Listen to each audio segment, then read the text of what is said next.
Le Seigneur soit avec vous.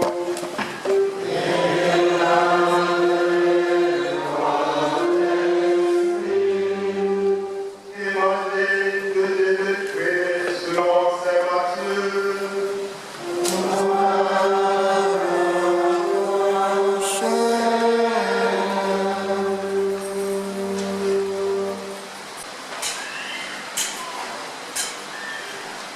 En ce temps-là, Jésus disait à ses disciples, quand le Fils de l'homme viendra dans sa gloire, et tous les anges avec lui, alors il siégera sur son trône de gloire.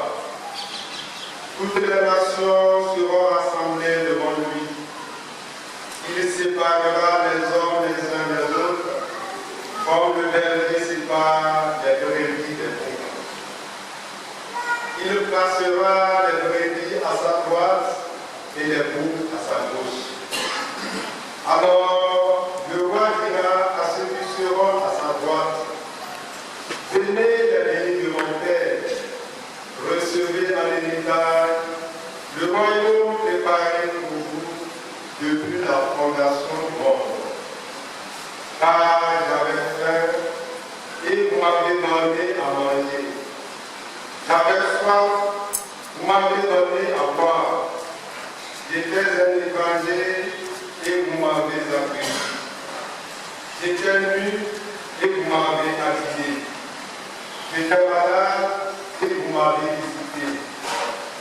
J'étais en prison et vous êtes venus jusqu'à moi.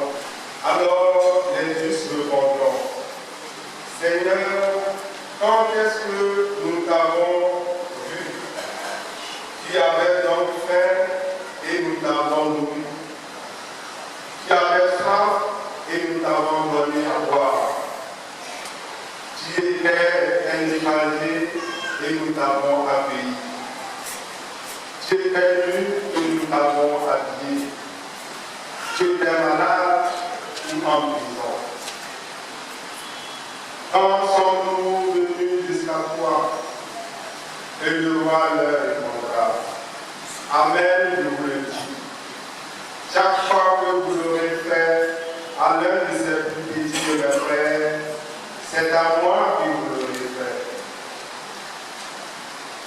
Alors il dira à ceux qui seront à sa gauche, allez-vous-en loin de moi, vous les maudits, dans le feu éternel, préparé pour le diable et ses anges.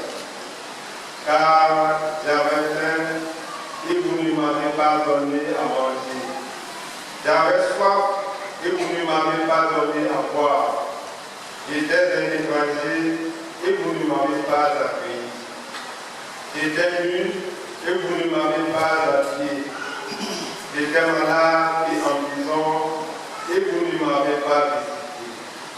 Alors ils répondront eux aussi, Seigneur, quand avons-nous vu avoir faim, avoir soif, être nu, étranger, malade ou en prison, sans nous mettre à ton service?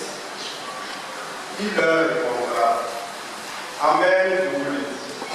Chaque fois que vous ne l'avez pas fait à l'un de ces plus petits, c'est à moi que vous ne l'avez pas fait. Et ils s'en iront aussi au châtiment éternel et les justes à la vie éternelle. Acclamons la parole.